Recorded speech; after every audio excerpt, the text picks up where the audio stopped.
இந்த விஜய் புதுச்சேரி மக்களுக்காகவும் எப்பவும் துணை நிற்பான்.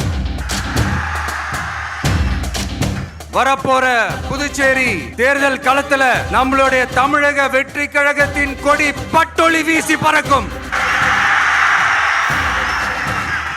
இந்திய அளவில் ரேஷன் கடைகளே இல்லாத மாநிலம் புதுச்சேரி தான்.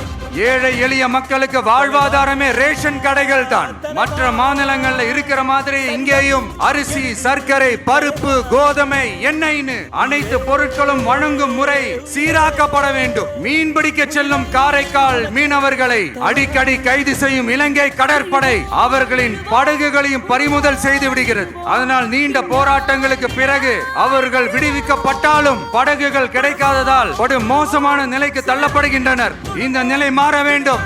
நான் மறுபடியும் சொல்றேன், இந்த விஜய் புதுச்சேரி மக்களுக்காகவும் எப்பவும் துணை நிற்பான். வரப்போற புதுச்சேரி தேர்தல் களத்துல நம்மளுடைய தமிழக வெற்றி கழகத்தின் கொடி பட்டொளி வீசி பறக்கும். கான்பிடென்டா இருங்க, நல்லதே நடக்கும். வெற்றி நிச்சயம். மீண்டும் சந்திக்கும் வரை நன்றி, வணக்கம்.